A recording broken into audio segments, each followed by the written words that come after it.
Grimble's story.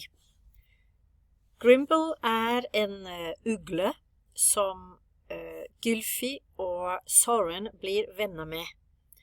Han ikke en av de slemme uglene, selv om han der og jobber sammen med dem.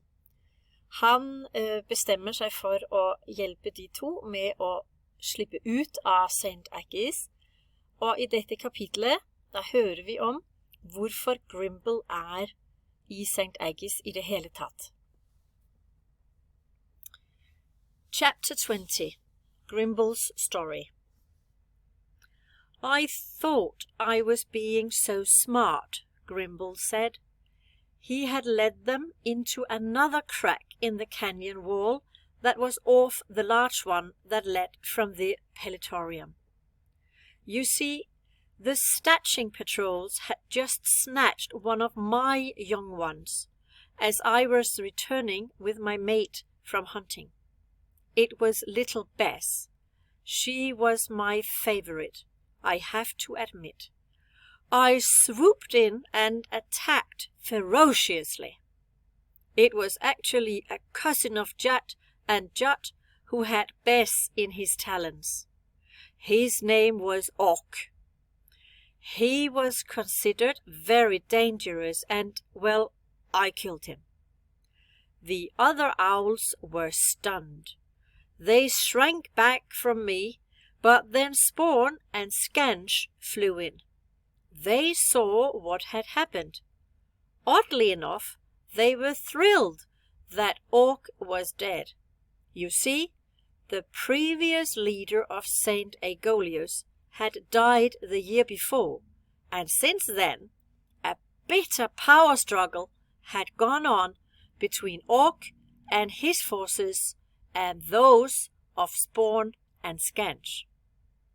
Scanch and Spawn were so happy that they said they would spare my family, never come by our nest again, if I would agree to return to St. Agolius and join them.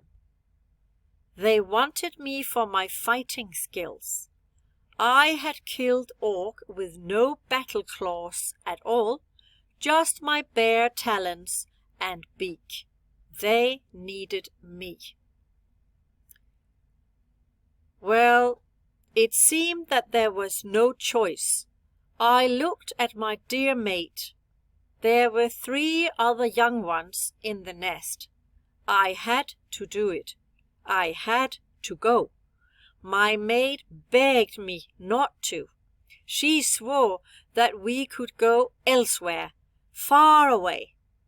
But Scanch and Spawn laughed and said they would find us no matter where we went. So I joined them. My maid and our owlets promised they would never forget me.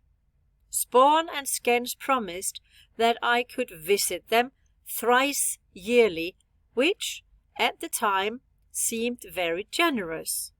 I should have suspected something right away, but I didn't know about moon blinking then either. The visits would become meaningless if I were successfully moon-blinked.